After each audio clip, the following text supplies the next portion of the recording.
Bonjour à tous et bienvenue pour cette 4e vidéo de Bataille pour le Vieux Monde.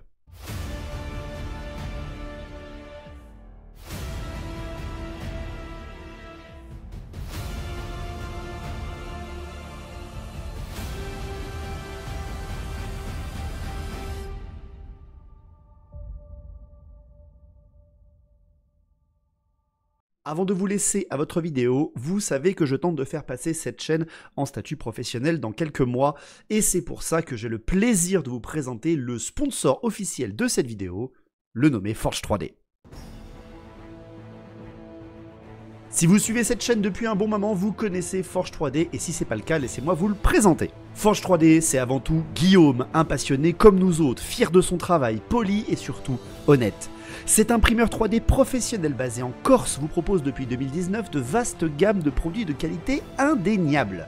Vous voulez vous lancer dans Warhammer The Old World, vous cherchez à combler un manque dans votre collection, ou vous aimez simplement collectionner des figurines, Forge 3D est là pour vous. Plusieurs centaines de produits sont disponibles sur son site internet. Figurines, décors, socles, adaptateurs, boîtes de rangement, boîtes de transport, c'est le paradis du wargamer. Forge 3D, c'est un gage de qualité. Les colis sont envoyés partout dans un délai de moins d'un mois. De nouvelles collections arrivent chaque semaine à des prix défiant toute concurrence. Le service après-vente est top qualité et si vous disposez de fichiers STL mais qu'il vous manque l'imprimante, vous pouvez même demander un devis à Guillaume pour qu'il vous imprime vos propres fichiers. C'est le cas pour les décors de Nurgle de cette vidéo, vous verrez. Pour ma part, Forge 3D, c'est certes un partenaire de la chaîne et un sponsor de cette vidéo, mais vraiment sa qualité de travail et sa rapidité d'impression vous a fourni énormément de matériel pour de superbes vidéos, mais aussi pour moi, et bien sûr c'est un atout, il est même indispensable pour tout passionné de Warhammer qui veut se lancer ou qui veut augmenter sa collection vraiment. Si vous connaissez déjà cette chaîne, vous connaissez le code promo WarAmateur10 disponible à chaque commande chez Forge 3D qui soutient la chaîne WarAmateur. Mais Guillaume et moi, pour cette vidéo, on vous a organisé une petite offre spéciale. Une offre spéciale mais limitée. Du 30 mai au 1er juin, procurez-vous l'armée intégrale de 1500 points de guerrier du chaos de Nurgle que vous verrez dans cette vidéo pour seulement 150 €. 149,40 € exactement, avec le code promo WarAmateur10. Vous trouverez cette offre dans la rubrique Buy Waramateur du catalogue internet de Forge 3D. L'offre est incroyable, moins de 150 € pour une armée 1500 poids totalement jouable et surtout magnifique pour Warhammer The Old World. L'offre ne dure que 3 jours, donc dépêchez-vous de sauter sur l'occasion. Si jamais vous voulez gagner encore plus de cadeaux, vous pouvez aussi rejoindre le Patreon de Forge 3D pour avoir chaque mois une chance d'être un wargamer heureux couvert de figurines offertes. Forge 3D, c'est une valeur sûre pour l'impression 3D et c'est aussi une belle personne et ça, qu'est-ce que ça fait du bien. N'hésitez pas à commander chez lui, chaque commande que vous utilisez avec le code WarAmateur10 soutient cette chaîne et en plus vous soutenez un imprimeur indépendant dans son rêve au milieu de la Corse de devenir l'une des icônes de Warhammer The Old World, un peu comme nous et c'est pour ça qu'on le soutient. Merci à vous et je vous laisse pour votre vidéo Bataille pour le Vieux Monde épisode 4.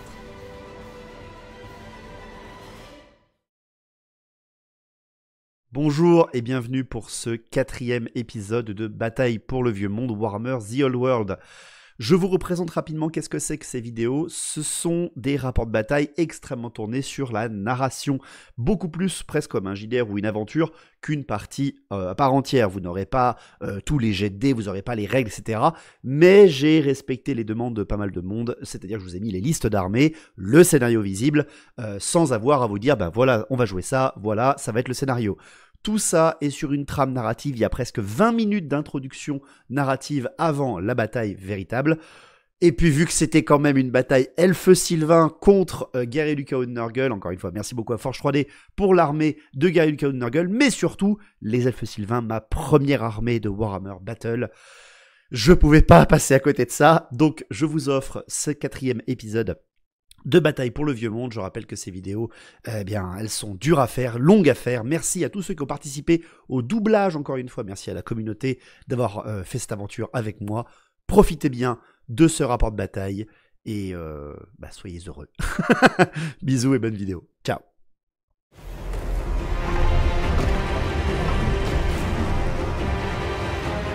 The Wild Hunt begins!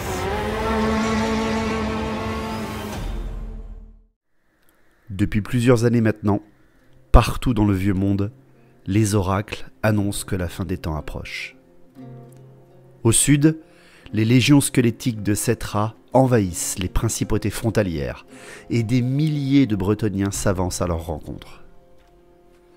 Les nains des terres arides et des montagnes du bord du monde voient arriver sur eux une nouvelle ouag, avec à sa tête un gobelin dressé sur un loup géant, suivi d'une horde de trolls menés par un chaman fou. Les forts côtiers des Assours font débarquer des armées entières de hauts elfes sur le continent dans le but de lancer un assaut mesuré sur les sabots fourchus. Au nord, dans les steppes gelées de Kislev, des murmures mentionnent des gemmes de pouvoir retrouvées et un élu des dieux sombres qui prépare un assaut majeur sur le vieux monde. Certains membres de la cour impériale parlent même d'une attaque d'envergure norse sur les terres du Westerland et que la cité d'Arnaud serait tombée. De telles nouvelles ont déjà provoqué nombre de paniques dans les rangs de la noblesse impériale, mais il arrive que certains membres de cette caste ne soient pas si préoccupés par ces faits alarmants. Dans le Reikland impérial, le comte Fiden von Markov est un ancien officier devenu rentier.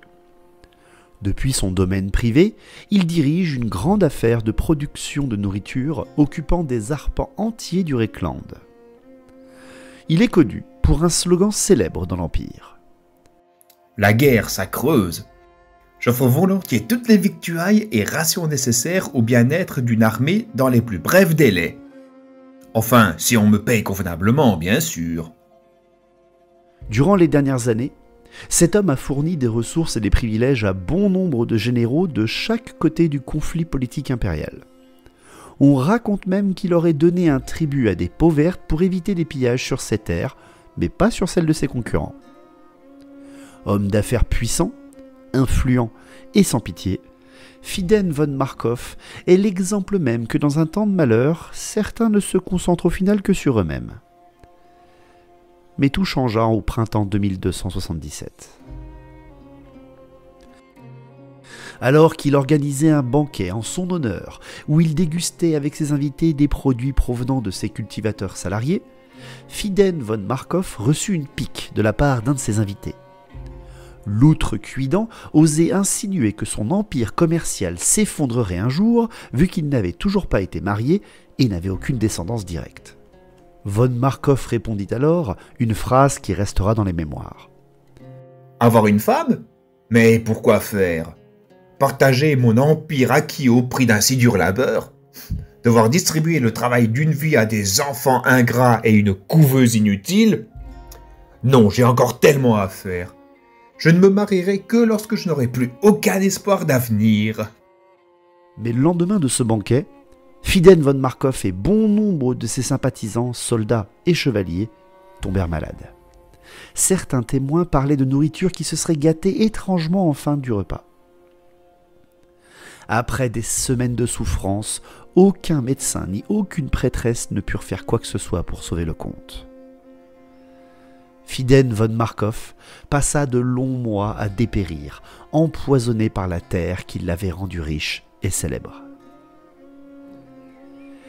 C'est après une nuit où Morslib apparut grande dans le ciel qu'une femme vint se présenter au manoir au petit matin. Elle annonça au serviteur malade du comte s'appelait Demma, la généreuse, et demanda audience au comte car elle venait le sauver. Fiden von Markov reçut cette femme sur son lit de mort. Aux yeux du comte, cette étrangère était tout simplement repoussante, mais semblait extrêmement joviale. Elle lui adressa un message simple.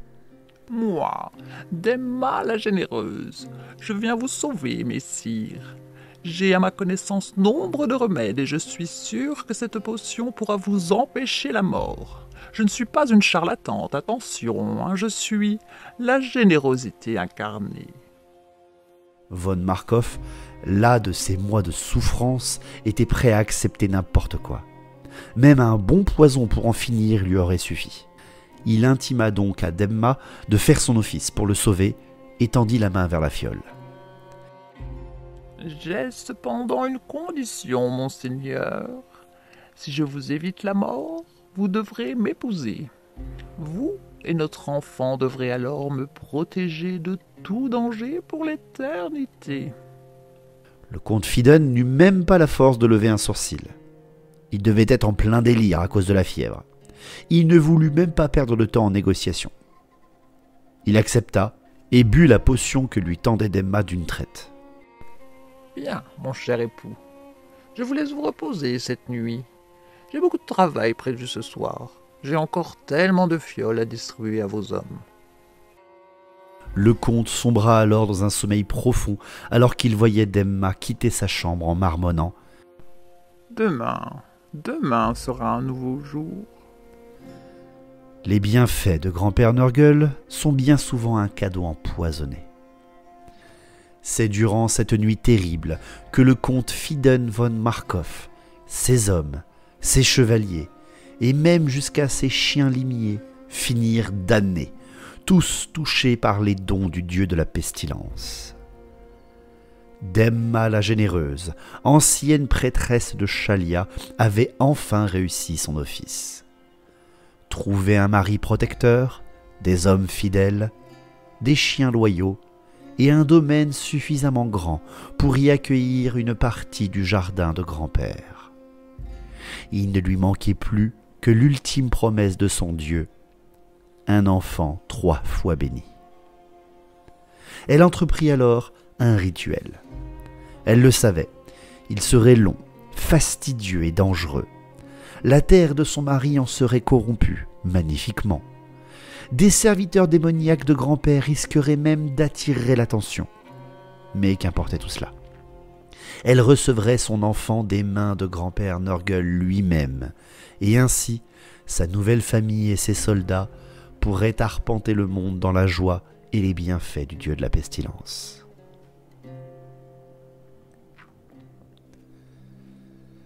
À quelques centaines de kilomètres au sud du manoir von Markov, de l'autre côté des montagnes grises, se trouve la forêt primordiale d'Atel Loren. Ce domaine sylvestre est la terre bénie des Asraï, les elfes sylvains. Ces bois millénaires sont aussi vieux que le monde et sous leur canopée se cache un royaume où elfes et esprits de la forêt cohabitent. Cette terre est protégée par Ariel et Orion, reine et roi des bois, avatar vivant des dieux elfiques Isha et Kurnus. Atel Loren est si ancienne qu'elle est l'endroit où la plupart des vents de magie élémentalistes sont canalisés. Cet attrait de magie constant fait de cette forêt le berceau de la trame de la vie, une puissance éthérique telle qu'elle altère le temps, le climat, et qu'elle permet aux esprits et aux Asraï d'emprunter les racines du monde, un réseau magique d'énergie permettant de se déplacer sur la planète à une vitesse ahurissante. Mais une telle puissance attire nombre d'ennemis sur cette terre. Et c'est justement l'annonce d'une menace comme celle-ci qui perturba les rêves de la magicienne Venira. Âgée d'à peine 270 ans, cette jeune magicienne reçut dans ses songes une prémonition. Son cauchemar lui montra des hordes de démons de la peste arpentant les frondaisons d'Atel Loren. Elle vit les esprits de la forêt lutter contre les serviteurs du dieu de la corruption au milieu des arbres millénaires. Elle aperçut même des esprits corrompus, la forêt céder face aux assauts démoniaques, et enfin la trame de la vie elle-même être dévorée par Nurgle. Venira n'en était pas à sa première divination, mais celle-ci fut la plus violente. En effet, Atel Loren s'éveillait étrangement durant ce printemps de 1277. Les sabots fourchus menaçaient Lorelorn, le domaine des Éinir, au nord, et Orion, le roi de la forêt, s'apprêtait à lancer une chasse sauvage anticipée. En effet, le pouvoir du dieu de la chasse dans les veines d'Orion n'était pas à son plein potentiel, et nombre de clans en Atel Loren n'étaient pas très rassurés par cet assaut prématuré, mais le danger du chaos et de sa corruption était bien là, et l'inaction face à lui était inacceptable. Mais cette vision inquiétait Venira. Elle mobilisa ses maigres forces combattantes et se dirigea en Aranok, vers la frontière nord d'Atel-Lorraine, guidée par sa vision cauchemardesque. Bien que Venira soit jeune, elle n'était pas stupide. Elle préféra prévenir le grand conseil d'Atel-Lorraine de sa vision. Elle déclarait dans son message aller vérifier d'elle-même avec ses troupes, mais réclamait des renforts juste au cas où. Sur la route à travers les bois, elle espérait simplement que cette vision ne soit qu'un mauvais augure, rien de plus. Lorsqu'elle arriva à la lisière de la forêt d'Atel-Lorraine, Venira et ses rangers du bois sauvage surent qu'ils n'étaient pas venus pour rien. Le vent du nord était lourd, et aucun oiseau ne chantait sous les frondaisons. Une aura malsaine planait dans l'air. D'horribles nuages noirs descendaient des montagnes grises au-delà de la forêt et filaient droit vers les bois. Venira savait qu'elle pouvait compter sur ses hommes pour affronter n'importe quelle créature, mais ils étaient trop peu nombreux si une véritable armée approchait. Mais qu'importe tout ça, ils tiendraient, coûte que coûte, jusqu'au dernier pour protéger Atel-Lorraine. La magicienne donna ses premiers ordres, et lorsque ses guerriers prirent position, des bruits de pas ordonnés provinrent des bois derrière eux. C'est avec un immense soulagement que la magicienne vit apparaître d'autres régiments Asraï venant du sud. Mais son sourire de fierté s'effaça rapidement lorsqu'elle reconnut l'héraldique des bannières approchantes. Les renforts qui la rejoignaient étaient des troupes de Talsin, le domaine royal, l'élite elfique d'Atel-Lorraine. Et lorsque Venira aperçut Araloth lui-même, le héros d'Ariel, présent dans les rangs de ses gardiens, elle sut que la menace qui approchait était non seulement réelle, mais aussi redoutable. Ariel, notre reine, vous envoie ses salutations. Elle vous remercie pour votre message et vous apporte son soutien face à la menace. Vous me voyez surprise de vous voir ici, monseigneur, mais j'imagine que votre présence ne signifie qu'une seule chose. Mon cauchemar va s'accomplir, n'est-ce pas? Des démons vont attaquer ici. Vos pouvoirs sont en effet bénis. La reine m'a envoyé ici car elle a également ressenti la menace. Nous ferons front ensemble ici, pour Atel-Lorraine. Pour Atel-Lorraine. Et ensemble, les deux contingents prirent position, attendant leur ennemi de pied ferme. C'est quelques heures après le lever du soleil que l'ennemi approcha. Descendant des montagnes d'un pas lourd et sans âme, une horde de démons de la peste attaquait.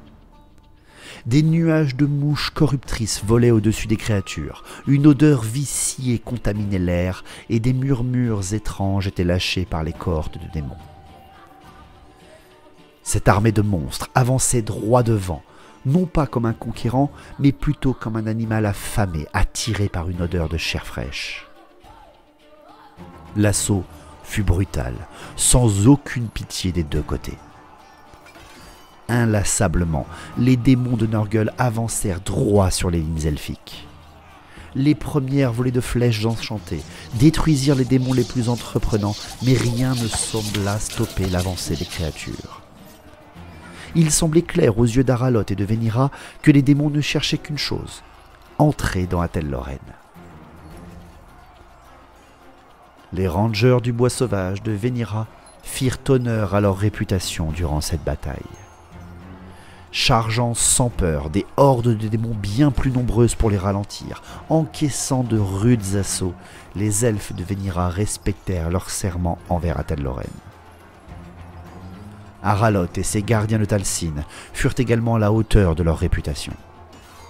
Lorsque le flanc gauche elfique fut balayé par la puissance des démons, c'est les lances de la garde d'élite Asraï qui bloqua le passage aux démons.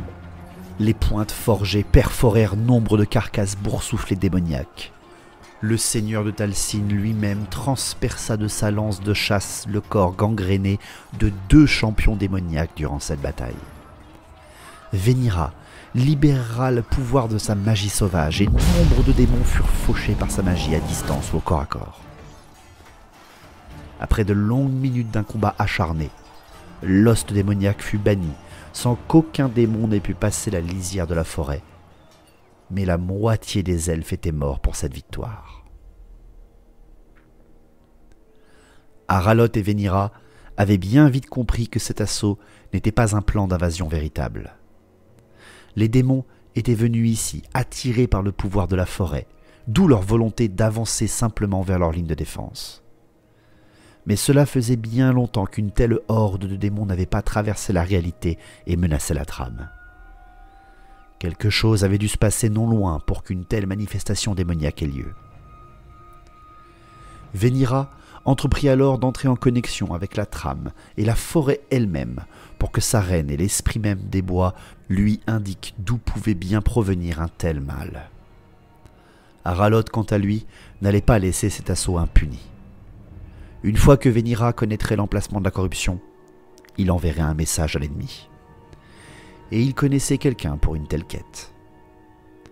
Le seigneur de Talcine envoya Scarine, son fidèle faucon, au sud-est, dans le territoire voisin d'Argwillon, le domaine des aigles. À peine quelques heures plus tard, Scarine revint auprès de son maître. Il était suivi par des cris et des sons qu'Aralot ne connaissait que trop bien.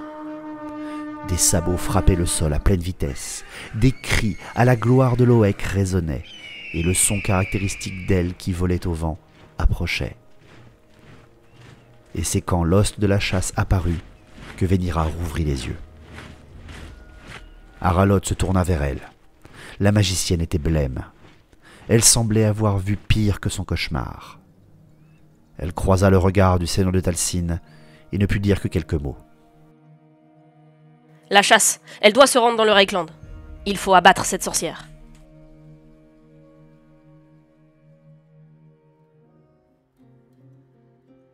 Le domaine de Fiden von Markov avait déjà bien changé. La moitié de ces magnifiques bosquets étaient désormais pourris. Des arbres corrompus sortaient de terre, accrochant dans leurs branches des fragments physiques de malpierre brute dus à la corruption ambiante. Le rituel de Demma avait bien commencé. Au milieu du domaine familial trônait désormais un autel du chaos déchirant la réalité. Au milieu des guerriers d'élite de son mari, accompagnée de ce dernier, la généreuse observait les volutes de magie noire flotter dans l'air devant ses yeux jaunis. C'est par ce portail qu'arrivera son enfant. Elle le savait. Elle l'avait vu quand elle avait vendu son âme à Nurgle. Tout s'était bien passé. Son mari et tous ses hommes étaient désormais de fidèles serviteurs. Le domaine se transformait lentement en une parcelle du jardin de grand-père, et aucune armée impériale n'approchait d'ici à cause d'attaques de démons errants ou de la corruption naissante. Il fallait encore quelques heures au portail pour être suffisamment puissant pour que le 3 fois béni puisse arriver dans ce monde et qu'ainsi commence la légende de Demma et sa famille. Cependant, ce spectacle n'échappait pas à tous les regards. Très haut dans le ciel, sur le dos de son faucon Ahsoka, le seigneur d'Argwillon, Icarus le Céleste, observait le domaine von Markov. Venira avait raison. Le mal s'était installé ici. Il fallait que sa chasse sauvage frappe vite et fort. Les ordres d'Aralot étaient clairs. Abattre la sorcière, coûte que coûte, et stopper le rituel. Mais Icarus n'en était pas à sa première chasse. Il savait qu'une proie ne se laissait jamais chasser sans combattre ou fuir. Il fallait empêcher toute retraite à l'adversaire. Il semblait justement que sa cible attendait quelque chose. Il fallait fondre sur elle, au plus vite. En bon chasseur, il frappera en un éclair, au moment où sa proie sera le plus exposée. Mais il faudra pour cela certainement abattre ce grand guerrier, toujours dans l'ombre de la sorcière. Norfaren le Furieux et son grand cerf mèneront l'assaut au sol, à la tête des cavaliers des grands aigles. La violence des cavaliers sauvages et l'assaut frontal occupera suffisamment les chaotiques pour qu'Icarus et ses troupes contournent l'ennemi pour frapper au bon moment. Le seigneur elfique siffla doucement à son faucon et d'un seul battement d'aile, Ahsoka porta Icarus droit vers ses troupes. La chasse allait pouvoir débuter.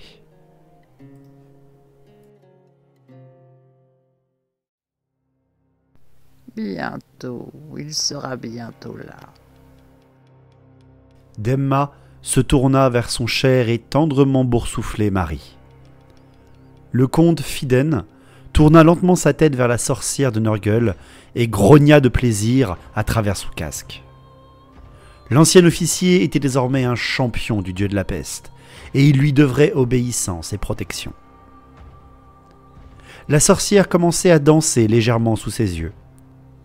Elle sautillait de plaisir devant l'autel qui s'activait de plus en plus. Les élus de Nurgle, les anciens joueurs d'épée du comte, restaient stoïques face à la danse ridicule de Demma. Tous attendaient la fin du rituel qui devait arriver dans quelques minutes. La terre tremblait, le ciel s'obscurcissait et les arbres ambiants semblaient mourir à vue d'œil. Mais tout à coup, Fiden se raidit. Un claquement, lointain, parvint à ses oreilles maudites, et soudain, Demma fut touchée en pleine épaule par une flèche. La sorcière hurla de douleur sous le coup et stoppa immédiatement sa danse, se tenant l'épaule d'où sortait déjà un pu corrosif. Fiden saisit sa femme et la fit rentrer dans les rangs de ses élus qui formèrent un mur de boucliers impénétrable, le comte se positionnant en avant. De l'autre côté du manoir von Markov, des hurlements et des bruits de cavalcade retentirent. Une attaque, en ce moment critique. Fiden, dépassant d'une tête même des élus de Nurgle, grogna à nouveau et tendit la main vers son musicien. Le guerrier se mit à sonner le rassemblement, et alors qu'un host elfique arrivait à vive allure sur le domaine, les chiens limiers et les chevaliers du comte rejoignaient le champ de bataille, attirés par le son de la cloche pestiférée des élus. En quelques secondes, deux armées se faisaient face au manoir von Markov. Aucune pitié ne serait faite, aucun combattant n'hésitera. La guerre frappait dans le Reckland. Norfaren le Furieux rangea son arc Asraï sur la selle de son grand cerf. Sa flèche de Kurnous avait lancé la chasse, et ses cavaliers et les grands aigles d'Argwillon fondaient déjà sur la proie. Bien évidemment, les cavaliers sauvages de Kurnous doublèrent très rapidement ses autres troupes et s'engouffrèrent dans l'étroit passage entre la grange du manoir et l'un des bosquets corrompus.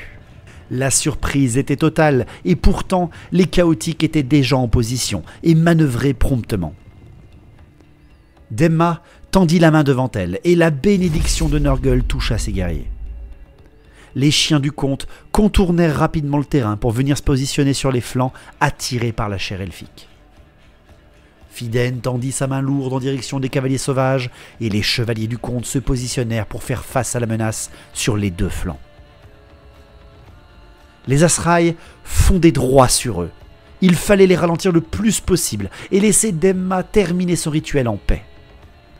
La sorcière concentra un peu plus de pouvoir dans l'autel et parvint à accélérer de quelques secondes encore sa finalité. Se mettre en travers de la chasse sauvage n'est pas foncièrement bon pour la santé, et cet état de fait atteint même un esprit corrompu d'un chien de Nurgle. Les cavaliers sauvages, menés par un noble Asraï portant les couleurs d'Argwillon, abaissèrent leurs lances de chasse et foncèrent en direction des chiens trop aventureux, ce à quoi répondit les bêtes par une panique rapide et une fuite salvatrice. Utilisant leur mobilité à travers les bois, les cavaliers sauvages passèrent à travers les ronces épineuses corruptrices sans subir la moindre perte. Qu'importe si ces créatures fuyaient, ils n'étaient pas là pour eux. Comme poussé par la soif du combat, le reste de la chasse suivit l'exemple des écuyers de Kurnous. Les cavaliers sylvains contournèrent le bois corrompu, les aigles tombèrent des cieux et vinrent faire face aux autres chiens, tandis que Norfaden et son grand cerf, sans aucune peur, s'avancèrent dans le bois corrompu pour suivre les cavaliers sauvages. Là encore, l'expérience en combat forestier empêcha au noble Asraï de blesser sa monture dans les broussailles maudites. Quelques flèches volèrent en direction des cavaliers légers de Demma, et elle vit deux d'entre eux être désarçonnés par des tirs précis. Elle jura, jusqu'au moment où le bouclier de Fiden se leva face à elle. Accompagné de deux sons secs, deux autres flèches tirées par les deux nobles elfes vinrent s'écraser sur la protection tendue à quelques centimètres du visage de la sorcière. Elle souffla et arracha le trait de son épaule, son sang contaminé coulant le long de son buste. Elle passa un œil au-dessus du pavot métallique de son mari et jura sur le destin de toutes les oreilles pointues du monde. Elle tapota sur l'épaule de son champion exalté et continua son rituel. Le comte Fiden siffla de ses lèvres pleines de furoncles, et la bande de chiens du flanc droit fonça, bave aux lèvres, droit sur l'un des deux grands aigles. Malheureusement, il vit ses chevaliers lourds refuser de s'élancer contre les cavaliers sauvages, leur monture n'ayant pas assez d'énergie pour couvrir une telle distance. Avec un peu plus de plaisir, von Markov entendit les cris de guerre de ses anciens patrouilleurs et vit ses cavaliers maraudeurs armer leurs fléaux et foncer à pleine vitesse sur les cavaliers légers sylvains. Enfin, ces chiens en fuite, ayant entendu le sifflet de leur maître, firent volte-face et revinrent provoquer la fureur des écuyers de Kurnous. Ralentir l'ennemi, le plus possible, permettre à Demma d'invoquer leur enfant. C'était sa mission. La sorcière voyait ces charlatans torse nus hurler le nom de leur faux dieu elfique au centre du champ de bataille. Elle tendit la main dans leur direction et invoqua le pouvoir démoniaque dans ses veines, mais rien ne se produisit. Elle haussa les épaules et se tourna à nouveau vers l'autel. Les maraudeurs de Fiden armèrent leurs fléaux à deux mains bien haut, souhaitant éclater les crânes elfiques. Le trio de cavaliers frappèrent avec une puissance qui aurait pu renverser un troll, mais l'agilité des elfes ne l'entendait pas de cette oreille. Se courbant comme des ombres, les cavaliers sylvains esquivèrent tous les coups portés par les maraudeurs. Certes, l'impact des chevaux désarçonna deux oreilles pointues, mais l'un des cavaliers de Fiden n'eut même pas le temps de comprendre qu'il avait manqué sa cible avant qu'une lame elfique ne soit en travers de sa gorge. En un seul échange, les maraudeurs avaient certes impacté les elfes, mais leur mêlée ne faisait que commencer. De l'autre côté, les piaillements de colère du grand aigle et les aboiements gutturaux des chiens limiers accompagnèrent une mêlée violente. Une patte griffue et l'abdomen du monstre volant furent atteints par des crocs empoisonnés, mais deux chiens furent éventrés par le bec de la créature. Aucune des bêtes ne voulut lâcher du terrain, rendant fiers chacun des deux camps. C'est une nouvelle pulsation de l'autel et le rire sinistre de Demma qui fit accélérer les choses. Norfaden vit à nouveau ses cavaliers sauvages abaisser leurs lances en direction des chiens du chaos. À nouveau, les bêtes, rattrapées par leur instinct, détalèrent face à la charge, mais cette fois-ci, les écuyers de Kurnous suivirent les ordres de leur grande bannière et décidèrent de rediriger leur charge en direction des élus. Cependant, ils étaient encore trop loin.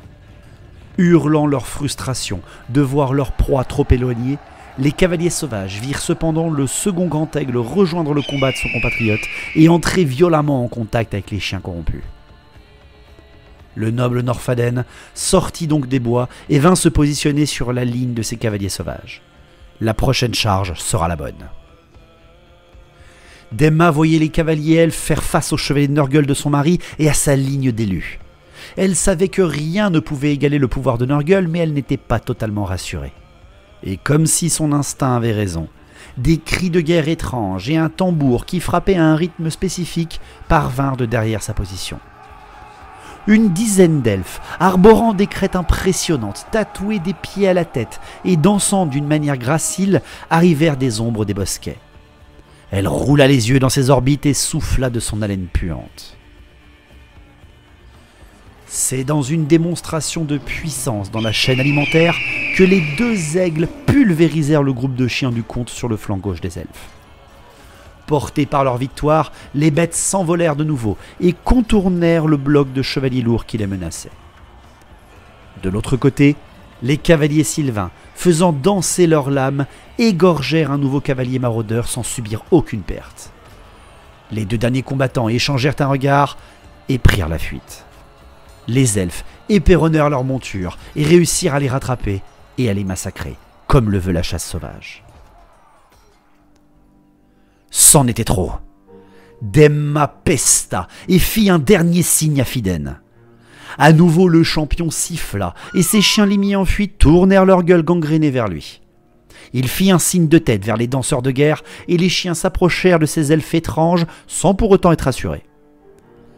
Von Markov savait que, grâce à Demma, la bénédiction de grand-père Nurgle coulait toujours dans ses veines et celles de ses guerriers. Il fit alors un simple signe à ses chevaliers. Ses élus et lui-même positionnèrent leurs bannières, leurs armes et leurs boucliers et se campèrent face aux écuyers de Kurnous. À côté d'eux, ces chevaliers tirèrent sur leurs rênes et patientèrent. La résistance de Nurgle allait faire face à la violence de Kurnous. Le champion de Nurgle tourna sa lourde tête vers la sorcière et acquiesça. Demma vit face à elle la totalité de la cavalerie elfique, prête à charger. Elle plongea alors son regard en direction des derniers cavaliers légers et psalmodia son sortilège démoniaque. Un éclair verdâtre sortit de ses doigts et vint frapper de plein fouet les elfes carbonisants, ses combattants sans pitié. Demma rigola de sa puissance, mais tout à coup, elle se stoppa. L'autel à ses côtés pulsait totalement. Enfin, le sacrifice de ces âmes elfiques, par sa magie, finit par déclencher l'activation de l'autel. La réalité commençait à se déchirer et un hurlement lointain se fit entendre. La généreuse voulut pleurer de joie, mais le son du corps de chasse des cavaliers sauvages la coupa dans son élan. Comme surprise par la déferlante de pouvoir de l'autel, la bénédiction de grand-père Nurgle sur ses élus s'étiola et fut brisée. Au même moment, Norfaden arma au-dessus de sa tête sa grande hache à deux mains et hurla le nom de Kurnous. Les écuyers du dieu de la chasse elfique, accompagnés du grand cerf et de son cavalier, chargèrent la ligne des élus de Nurgle. De l'autre côté, les danseurs de guerre changèrent immédiatement d'expression et armèrent leurs armes pour foncer droit sur les chiens. Les pauvres bêtes s'enfuirent à nouveau face à ces proies qui semblaient décidément bien plus terrifiantes qu'appétissantes. Les deux grands aigles contournèrent la ligne des chaotiques au moment où le choc de la charge furieuse des cavaliers sauvages atteignit le rang des élus de Nurgle. Une charge des cavaliers sauvages de Kurnous est un spectacle terrifiant. La fureur du dieu de la chasse, mêlée à l'agilité et à la vitesse d'un elfe dressé sur la selle d'une monture aussi rapide, sont toujours meurtriers. Mais cette fois, quelque chose changea. Alors que les elfes font partie des créatures les plus rapides du monde, le temps sembla ralentir au moment de l'impact. Norfaden voyait face à lui la proie de cette chasse sauvage. Demma était là, à portée de hache. Mais, comme engourdi par une aura surpuissante, le noble Asraï vit sa proie s'écarter et laisser la place à son champion exalté. C'était lui, Fiden von Markov. Cette aura néfaste provenait de lui. Respectant le pacte qu'il avait passé avec Demma, le colosse damné s'interposa devant la charge du grand cerf. Son envoûtement atteint également les cavaliers sauvages et ralentit considérablement leur vitesse. Seul le porteur de la bannière de la chasse réussit à percer à travers son aura et décapita immédiatement 3 de ses élus. Les combattants de Nurgle profitèrent bien sûr de l'occasion pour s'en prendre aux cavaliers.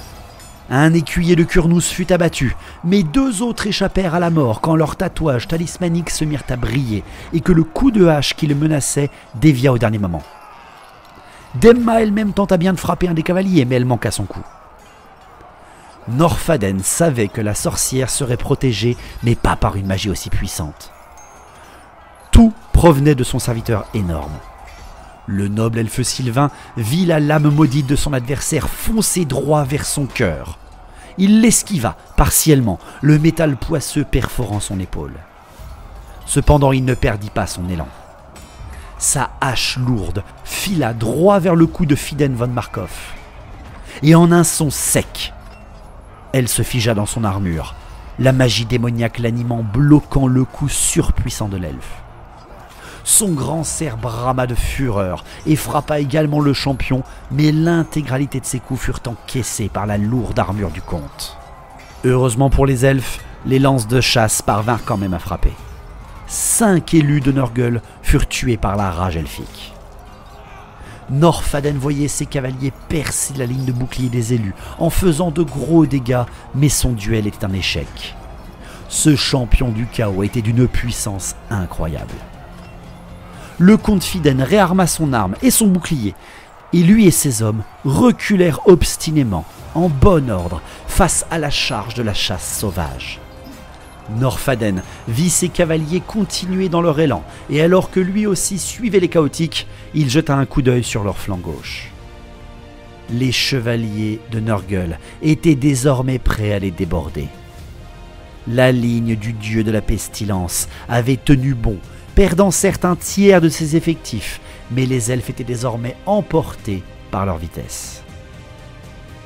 Mais Norfaden était tout de même confiant.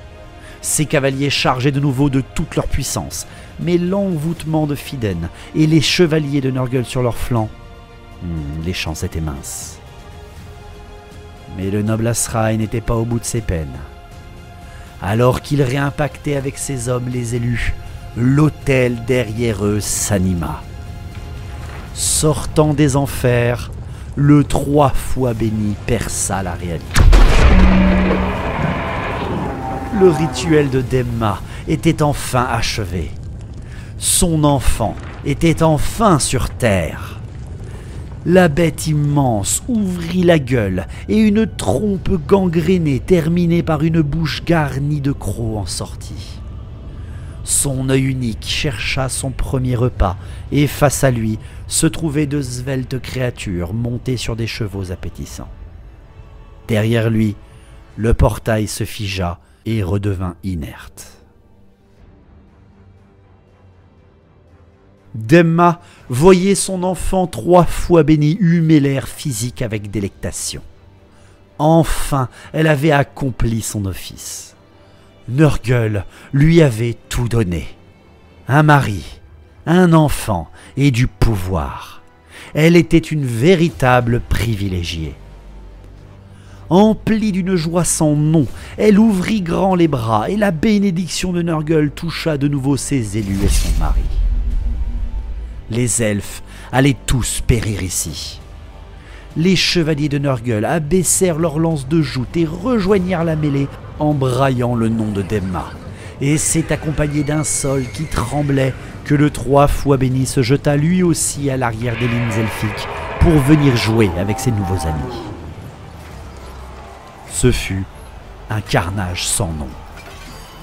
Les écuyers de Kurnous, rendus ivres de rage par la résistance des élus du dieu de la peste, impactèrent de nouveau leur ennemi de toute leur puissance. Tous les Asraï furent à nouveau pris dans l'envoûtement impie de Fiden von Markov. L'elfe tendant bien haut la bannière d'Arwilon décapita un nouvel adversaire avant tout le monde, hurlant sa foi envers le dieu de la chasse. Les chevaliers pestiférés, percutant le flanc des cavaliers, furent dévastateurs. La moitié des combattants de Kurnous furent balayés.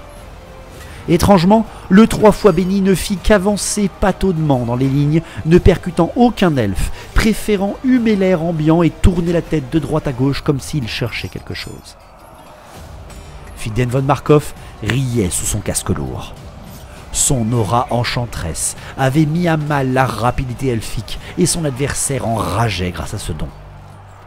Le champion de Nurgle frappa à nouveau de sa lame maudite, mais cette fois, elle rebondit contre l'équipement étrangement lourd de protection de son adversaire. Le comte vit le visage de l'elfe lutter contre l'envoûtement et pendant une fraction de seconde, le temps reprit son cours. La hache lourde elfique s'enfonça lourdement à travers l'épaule de von Markov, lui arrachant un cri de douleur. Le grand cerf de Norfaden saisit l'occasion tendue et abaissa lourdement ses bois sur son ennemi. L'attaque perfora en 2 endroits la lourde armure du comte.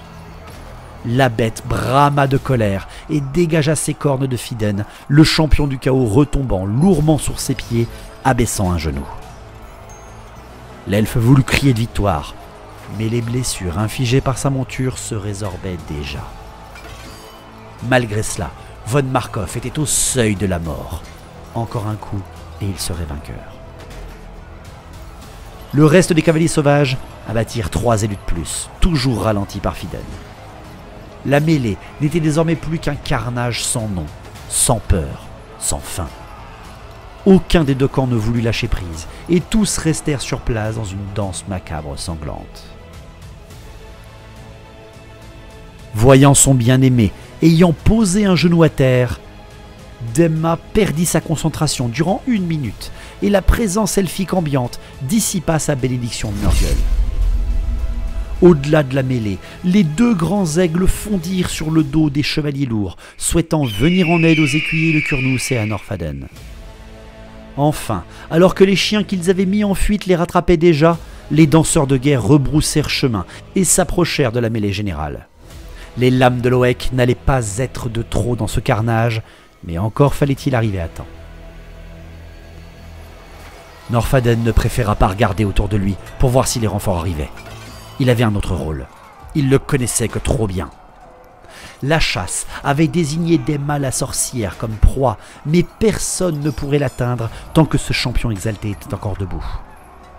Il entendit avec horreur le hurlement de mort du noble à ses côtés.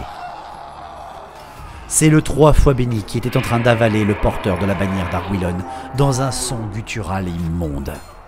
Privés de leur puissance de charge, embourbés dans un combat d'usure et toujours sous l'envoûtement de Fiden, les écuyers de Kurnous furent tous tués par les élus de Nurgle. Les grands aigles décapitèrent bien 3 chevaliers, mais ce ne serait pas suffisant. Les guerriers de Loec étaient trop éloignés pour leur venir en aide. Cette charge était terminée. Il ne restait à Norfaden qu'une chose. L'elfe dévia le coup mortel et soudain de Fiden von Markov et courba la trajectoire de sa hache. Malgré la taille de son arme, le noble Asraï la maniait avec une efficacité meurtrière depuis des siècles. Cet humain maudit ne serait pas son échec. Se balançant au dernier moment, courbant la trajectoire de son arme, Norfaden parvint à nouveau à atteindre le cou de son adversaire et cette fois rien ne put le sauver. Fiden von Markov fut décapité d'un orion parfait. Son aura enchanteresse s'évanouit instantanément, mais il était déjà trop tard pour les cavaliers sauvages. Les chevaliers de Nurgle s'en prirent aux aigles et abattirent celui qui était blessé, laissant l'autre aux portes de la mort. Norfaden savait ce combat perdu, mais sa mission était accomplie. Fiden était mort.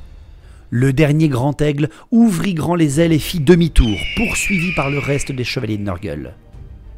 Le noble elfe en fit de même, laissant derrière lui les élus du dieu de la pestilence, et les cris de colère et de tristesse de Demma qui secouait le cadavre de son ancien mari. Mais le noble ne put apprécier ce spectacle. Le 3 fois béni ayant pris goût à la chair elfique le talonnait de peu. La créature avait des mouvements erratiques et semblait totalement hors de contrôle. L'elfe avait beau éperonner sa monture, le 3 fois béni gagnait du terrain sur lui. Demma la sorcière avait les mains plongées dans l'ouverture béante du cou de son ancien mari. Elle hurlait de rage et de tristesse. Comment? Quand? Pourquoi grand-père Nurgle l'avait autant récompensée et la privait de son époux aussi vite? Elle releva la tête, tourna ses yeux emplis de larmes acides et canalisa son pouvoir. Mais la perte de Fiden l'avait tellement atteinte qu'elle ne parvint même pas à articuler une incantation vers ses elfes danseurs face à elle.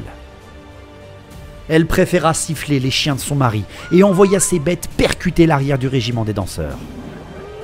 De l'autre côté, elle entendit le barrissement de plaisir de son enfant lorsqu'il piétina Norfaden et son grand cerf dans un déluge d'hémoglobine répugnant.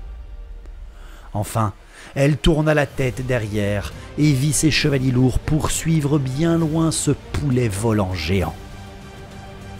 Demma renifla et essuya de sa manche la morve purulente qui coulait de son nez. Son mari était mort, mais il ne restait plus que ces ridicules ménestrels elfiques face à elle. Elle allait apprécier le spectacle de ces chiens dévorer ces pauvres elfes nudistes. Cependant, le spectacle ne fut pas celui attendu par la généreuse. Bien que les bêtes fondaient à grande vitesse sur leur proie, les danseurs de guerre de Loec changèrent de posture en un éclair. Un déluge de coups et de lames sembla recouvrir la charge des bêtes de guerre. En quelques secondes, les chiens n'étaient plus qu'un tas de chair découpée en plusieurs centaines de morceaux. Les guerriers campèrent sur leur position et firent un salut d'épéistes aux élus face à eux. Et c'est là que Demma entendit les cris de faucons. Fondant des cieux, Icarus le Céleste et ses guerriers faucons fondaient sur sa proie tel un rapace sur une souris. Il avait attendu patiemment comme tout bon chasseur. Il avait vu ses meilleurs hommes être massacrés par ses guerriers Oni, mais leur sacrifice avait suffisamment affaibli leur ennemi. Moins d'une dizaine de guerriers protégeaient encore la sorcière, mais le grand combattant maudit était mort. Il n'y aurait pas d'autres occasions. À cet instant, les faucons d'Argwylon et les danseurs de guerre hurlèrent l'Alali et impactèrent les élus de Nurgle protégeant Demma. La sorcière écarquilla grand ses yeux vitreux. Mais d'où sortaient-ils? Les cavaliers n'étaient qu'une diversion. L'impact des elfes, cette fois-ci, ne rencontra pas l'envoûtement de Viden. Les Asraï fondirent sur leur proie avec la vitesse célèbre de leur peuple et la précision du chasseur. Les danseurs de guerre, bougeant avec une célérité incroyable, frappèrent si vite que 3 élus furent atteints dans les fentes de leurs armures. Les cavaliers faucons d'Icarus, prenant les guerriers de flanc, en décapitèrent 2 autres. Les 3 derniers élus de Nurgle abattirent chacun d'entre eux un danseur elfique, mais ils ne purent tenir la position. C'est au milieu de la mêlée qu'Icarus le Céleste, seigneur d'Argwylon, aperçut sa cible. La sorcière était totalement désemparée. Il ne lui laissa aucune chance. La lame de l'elfe trancha net le cou de la généreuse et nulle protection du chaos ne put la sauver. Ces derniers combattants prirent leurs jambes à leur cou avant d'être massacrés par les cavaliers faucons ivres de vengeance. Les danseurs de guerre préférèrent rester sur place, toujours portés par leur musique éthérique. Icarus lui aussi préféra sauter au sol, son faucon Ahsoka se posant à ses côtés. Il s'approcha de la tête tranchée de Demma pour s'assurer de sa mort. Et pendant une seconde, il crut que ses yeux lui jouaient des tours. La tête lui adressa simplement un sourire en tournant ses yeux vers lui. Puis le sol se mit à trembler, et le 3 fois béni chargea les disciples de Loeg de plein fouet. Les guerriers faucons tournèrent la tête pour voir la bête foncer sur leurs guerriers, mais ils ne purent agir. Face à eux revenaient les armes couvertes de sang, les chevaliers de Nurgle. Icarus remonta sur le dos d'Ahsoka avec toute la grâce elfique et vit l'impact de l'enfant géant du chaos au milieu de ses danseurs de guerre. Mais quelque chose d'étrange arriva. Les guerriers danseurs changèrent de tempo au même moment où le Behemoth tenta de les dévorer. Leurs tatouages se mirent à briller intensément. Certes, leurs coups ne percèrent pas la peau huileuse du monstre, mais la bête avait beau frapper en tous sens, les coups semblaient ricocher sur des angles impossibles. Alors qu'il aurait certainement balayé à lui seul un régiment entier de gardes de Talcine, le 3 fois béni ne parvint qu'à écraser un seul guerrier sur ses coups ballants.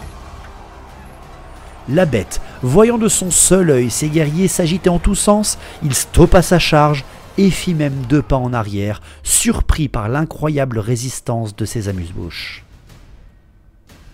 Les elfes campèrent sur leur position, fiers de la protection de leur dieu, et tournèrent la tête vers Icarus. Le seigneur arma son épée au-dessus de sa tête et hurla la charge de ses derniers guerriers. Accompagnant leur général, les danseurs de guerre crièrent de joie en plongeant sur le monstre. De l'autre côté, les faucons s'en prirent aux chevaliers de Nurgle avec la même hargne. 2 chevaliers furent fauchés sans qu'un seul faucon soit abattu, mais les guerriers de Nurgle refusèrent tout simplement de fuir. Ils reculèrent également et se préparèrent pour le dernier combat. Poussés par la rage de vaincre, Icarus et son faucon impactèrent en premier le monstre devant eux. La créature fut transpercée de part en part par la charge du seigneur elfique. Les danseurs de guerre, de leur côté, adoptèrent la même danse que face aux chiens et firent pleuvoir un déluge de coups sur le monstre, mais seul un maigre filet de sang jauni, coulant d'une tranche nette, fut obtenu par la dextérité des adeptes de Loec. Icarus vit son faucon tenter de percer l'œil unique de la bête sans succès. Ce monstre ayant subi de lourds dommages, un dernier effort était encore possible. Le seigneur elfe abatta sa lame et frappa de toutes ses forces le 3 fois béni. Il atteignit la colonne vertébrale de la bête qui se figea sur place en barrissant de douleur. La créature ploya sous l'assaut, penchant sa lourde tête vers le sol.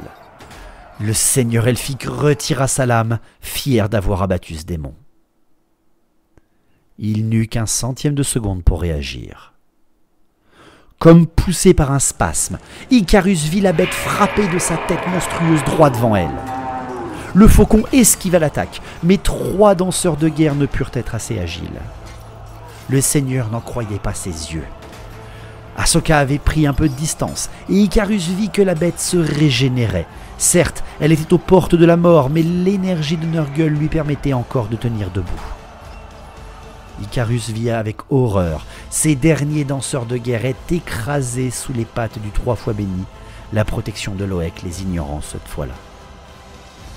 Pendant un court instant, la surprise priva de ses moyens le seigneur elfique. Mais grâce à sa science de la guerre et à son courage, il ne prit pas ses jambes à son cou. Icarus manœuvra avec son faucon et recula immédiatement, suivi par l'horrible bête. Le seigneur de guerre réarma son arme. Il observa avec sa vision elfique cette bête.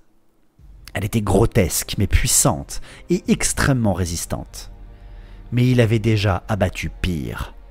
Icarus voulut sourire quand il vit l'ouverture qui l'attendait, mais il entendit alors les chevaliers de Nurgle piétiner ses guerriers faucons non loin, poursuivant leur élan dans sa direction.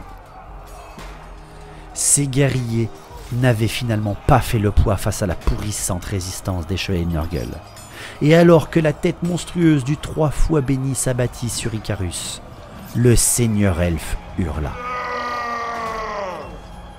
En un mouvement digne des cavaliers ailés d'Argwylon, le général elfe utilisa sa grande dextérité et la puissance du coup de son adversaire pour empaler sa grande lame en plein dans l'œil unique du Behemoth. Le 3 fois béni hurla de douleur, mêlant barrissement monstrueux et cris de nouveau-nés déchirants. La créature s'écroula alors aux pieds d'Icarus, son faucon lui empêchant de finir écrasé sous la masse de chair informe. Les 2 derniers chevaliers de Nurgle levèrent alors les yeux face à Icarus le Céleste. Le seigneur elfe tendit sa lame ensanglantée devant lui, et en une dernière charge emplie de colère, le seigneur d'Argwylon extermina ses derniers adversaires.